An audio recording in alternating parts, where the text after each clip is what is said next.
Hello and welcome. My name is Østergaard. I am the game designer on Rad Rodgers. Today we'll talk about the game design of the game, and we'll go through a number of things. Like we'll go through how we got the initial idea for the game, various games we've referenced to get additional ideas to prep up, like support all the mechanics of the game. We'll talk about how we got the first prototype working, how we document stuff, the sprints we go through, and how we're going to take care of the game after it's launched. So let's take a look at all the other games that we tried out when we got the initial idea for Rad Rodgers. The original idea spawned from multiple of the games that we tried out. Let's take a look at them. So one of the games that we really got a lot of inspiration from was just Jackrabbit. In just Jackrabbit, it had a lot of the elements from the Sonic games, where you had bounce pads and fast movement. You could turn into a ball and stuff like that to move really fast. But one of the things that we really liked from just Jackrabbit was that it was a platformer. It was an action platformer because you had a gun, you had to take care of enemies, you collected big old gems, and yeah, it was just great fun.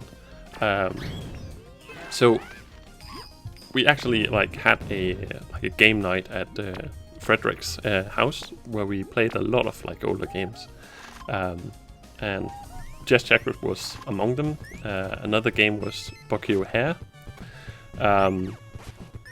which is an old NES game that had a lot of really nice platforming elements. One of the really unique things about Bucky was that each screen you were playing on, each room, had its own unique gameplay element. Then we have the Amiga game Ruff and Tumble, which a lot of you have mentioned both on forums, Reddit, and in comments in general on videos and stuff. It is a game that inspired Rad Rodgers immensely.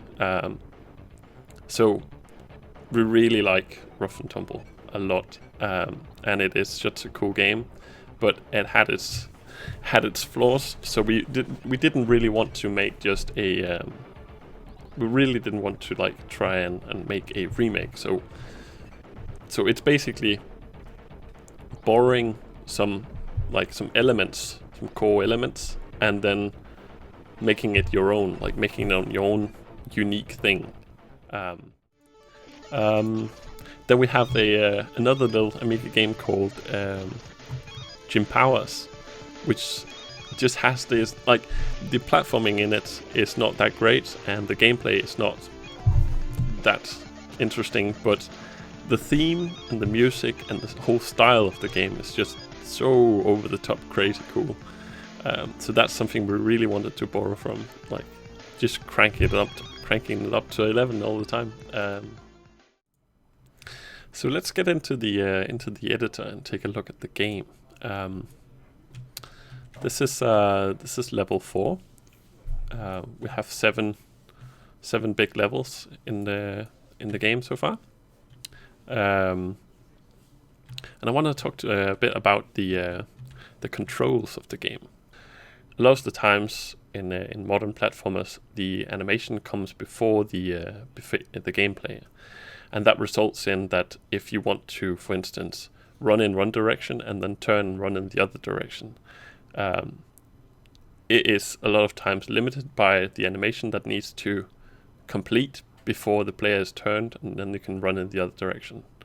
In other cases, you might have the player jumping down from a platform, landing on the ground, and then a lot of times a landing animation needs to play before the player has control again.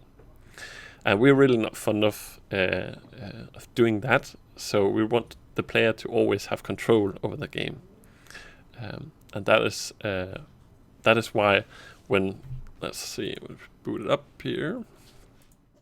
In some games, if you walk over the edge, you don't have any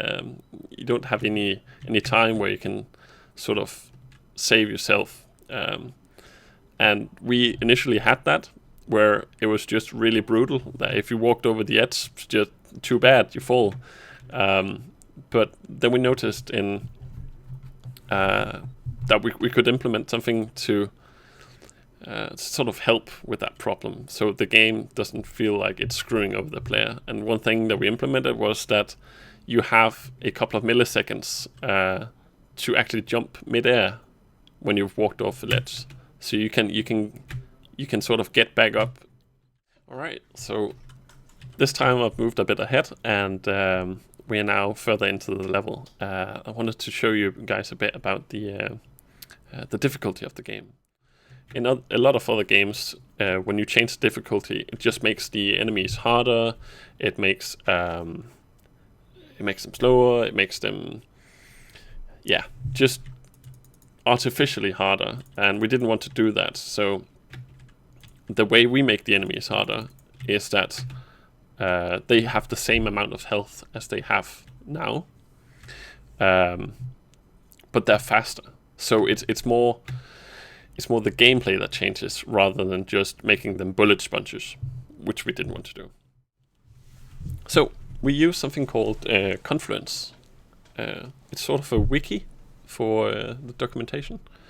So all the game design documentation I have set up in here for the artist and the animators, and programmers, and stuff like that to sort of build the game from. And since we just talked about the difficulty setting, let's take a look at how you document stuff like that. So we have a start off with short description, how we lock the difficulty right now. That's the current design, is that you start off the game, and on that save game, the difficulty will be locked. So you can't just sort of cheat yourself by lowering the difficulty if you get to a boss and defeating that boss, and then setting the difficulty high again to continue. So we want it to be for the player to commit to the difficulty they got into. We have a short incomplete section here for where we have the current blueprints where the difficulty affects.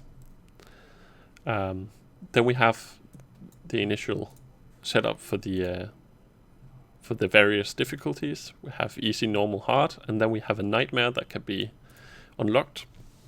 Nightmare difficulty is excruciatingly hard because in that one the enemies respawn, like some old people know in the old Doom games. The enemies respawned in that one. When they die, they have a sort of delay, and then they respawn again at the same spawn point they originally spawned. That's something we wanted to put in because it felt like a really dynamic way to up the difficulty. So you have to be careful sometimes in nightmare difficulty. If you defeat all the enemies, it's not necessarily safe. They will respawn again. Let's take a look at at how we actually put this into the game then. If we load up the editor and let's search for difficulty. So in the editor we have this data table where it's basically like an Excel spreadsheet where we have the various difficulties here on the left, and then we have all the different factors that we want to be able to change in each difficulty. And then I, as a game designer, can go in and tweak these.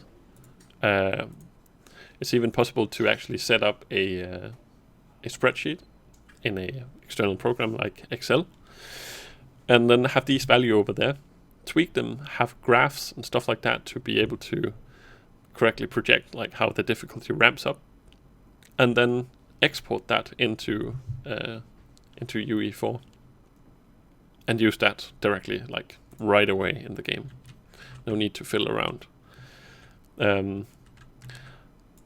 It's not something we have used yet because we have very few values to change. So if it was like an RPG where we have multiple items with like 5 different stats on each item, then yeah, sure, would be necessary. But since we don't have that many values to adjust, I think it's fine to keep it in this data table. Right. Then blueprints and common. Pick up. There we go. Machine gun. And we need to move it to Y0. There we go. If we load it up.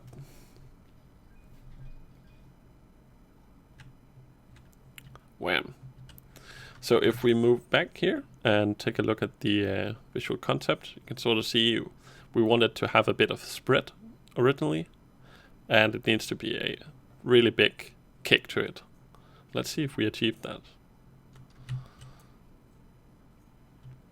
So you can clearly see the spread, and you can see without any player input, it pushes the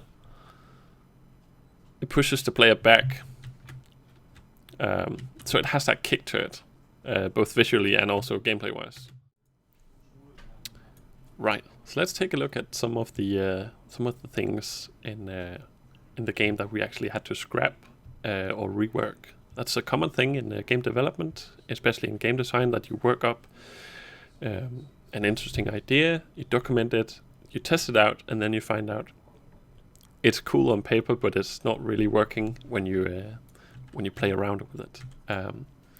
One of those things that we had in the game was something called glitch time. It was a mechanic where you were able to spend some of the pixels you've collected, and then you could sort of go into this bullet time thing, almost freezing time completely. This was not really benefiting the sort of gameplay. Another thing that it had an impact on was the speed of the game. Rad Rodgers is a game where, like I said earlier, we want the player to always have control over Rad Rodgers. So if we sort of intentionally took that control away, that would go against our design philosophy, and it wouldn't really work out in the long run. So we took it out,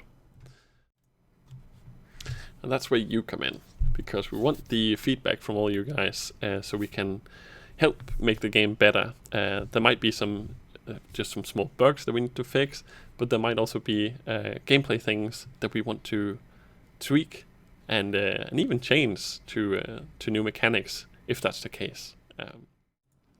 So that is all for the game design for now. And if you'd like to hear more about the game design, let me know in the comments. Otherwise, yeah, go to the Kickstarter, give it a pledge, and share it around.